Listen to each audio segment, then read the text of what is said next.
sandwich. But basically, I'm gonna grab cheese, turkey, mayo. I also do an arugula and spinach mix as well, and tomato. So let's grab bread and tomato, and let me wash the tomato. So I'm gonna lower you guys here. Not that you're getting the best view of me making the sandwich, but we stopped at the grocery store and Loki got his first ice cream. I didn't even know this is being sold at grocery stores, but it's this Dogsters, and it's ice cream for dogs. So Loki's first ever ice cream.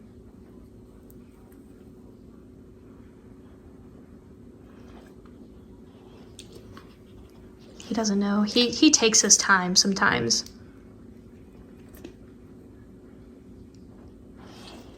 You don't like this. This one's like a nutty flavor, it says, so like peanut butter. You want to try this?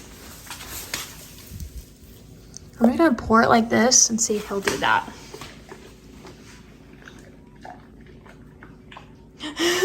I need to clean the brown part. It's so slobbery and messy. Is that good? Is that your ice cream? I don't think he likes an audience. It's about the zoo. And I'm just ultimately, bottom line, not a fan of that. I don't really want to be a supporter of that.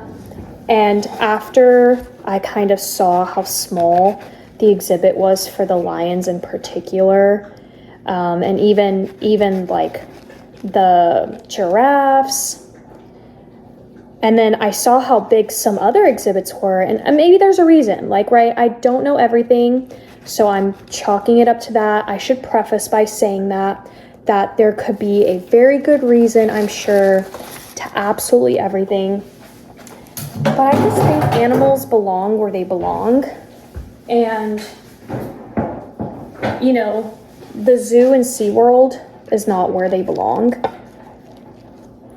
I also know on the flip side that there are animals that can't be released back into the wild because they wouldn't survive or for whatever reason. But I also, at the same time, I don't know if that's the case with all of these animals. You know, I don't know if they were purchased for the single reason of making money, and I bought tickets and we went and did that. But I have to say, it's probably gonna be my last time that I will ever support something like that. It's such a finicky, weird place because, and by the way, I'm not judging anyone. I will never judge anyone for wanting to do their life. I can have my own opinion, like in my head, you know, but like I would never openly say, oh, that's disgusting, like why would you do that? Like, keeping my opinions to myself, and yeah. All right, so continuing the conversation, in no way, like I said, do I think I know everything, because I know I don't. In no way am I judging anyone for what they're choosing to do. I'm just talking about me specifically and what I am and I'm not gonna do. And I just don't think, like, I would ever go to the zoo again. If I were, it would probably be because of like a birthday party. Like, for my niece and nephew, like if they were to have a birthday party at the zoo kind of thing, you know what I mean? I would be going. I just think for me personally, I can't stomach it. But like I said, I know in some conditions, animals can't be rehabilitated to go back into the wild. I do follow and I do donate to a place called Sheldrick Trust. They are in Africa and they are literally rely on donations. So I'll link them down below. They are amazing. And they have the best team, the best on-site teams, the best doctors. I get chills thinking about what they do, and they show you everything. They show you videos and everything on Instagram. they'll get in helicopters, like even if they get word of it, or sometimes they'll just like go search and make sure, like in the wild, by the way, this is in the wild. This isn't like land that belongs to them.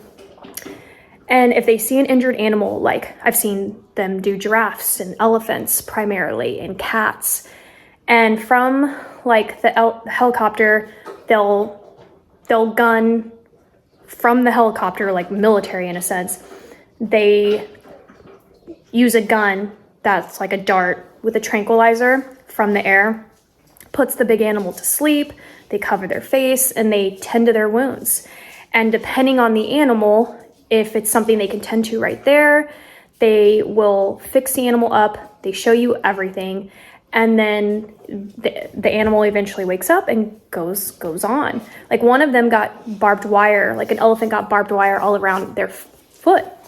And so they removed it, they tended to it, and the animal was okay enough that they didn't need to bring it back to their center to rehabilitate it. If you guys remember from a long time ago, I adopted an elephant for Micah. It was from them. So his name is Delolo, and he was dying in a pit of mud. He was drowning. His little tusk was the only last thing out, and that's how he was getting air. They found him and they brought him back. He was a baby, and I think the mother died. And they brought Delolo back to their compound. They raised him. They gave him milk. But they weren't keeping him to encage him. Their process was to put him back into the wild. But there is a specific process to this. They can't just take a baby who's only ever known comfort from a human and then throw it into the wild and expect it to survive. It wouldn't know how to do that. So they have a whole process to that where once Delolo reached a certain age, he then gets moved to kind of like the wild, but it's theirs and it's like acres and acres and they roam and they'd have to like drive in cars to go find them, you know. But there's other elephants in this phase. So Delolo gets to kind of like know how to be more out in the wild, but then they find their way kind of back home. So it's like a transition of sorts until he did finally get released out into the wild again. And that is how I think it should always be. But I know that maybe there's some animals that can't do that for whatever reason, or they're born into captivity. I don't really know. Again, I don't know everything.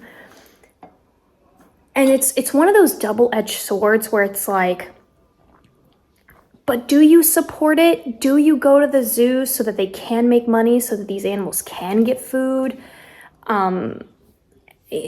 But it's so, do y'all know what I mean? Like, it's one of those things where it's like, I don't know. It's such a fine line. And that's why I don't want to judge anyone for it. It's not my place. I'm just trying to decide what I can do for myself and what I can live with, if that makes sense. And I just didn't understand why the lions and the tigers didn't have a bigger space. Their space was literally not even the size of my house. Like the living room, the kitchen was it. That's how big their space was. Like those cats couldn't even break out into a full sprint. And maybe there's a reason for that too. Maybe there's a different area that they move the cats to after. I don't know. I wish I knew. If you go back and watch the vlog of the zoo, there's a beautiful, like huge area, and you can tell because you can tell where it's fenced and where it's not fenced. And it was all for like these couple of apes. And I'm just kind of wondering how they decide certain spaces for certain animals. Again, I'm sure there's a whole place behind this. I will say this place seemed to be digging another section. So they had bulldozers. So it looked like they were creating a new space for more animals, or I'm hoping for other animals that have a smaller space. But it broke my heart. It broke my heart seeing these cats out of anything and the giraffes out of anything, like the space they had to work with. And I'm actually I'm so brokenhearted over it that I wanted to like talk to someone and just ask, just to educate myself, not to judge, not to do any of that, just to ask and be like, is there a reason? Like, you know, but I don't know. So that is how I felt about the zoo trip. I thought looking at those animals were absolutely beautiful, but in my heart of hearts, the best case obviously is for them to be in the wild. Like, I wish they had, you know, their freedom. I don't know, but here's my sandwich.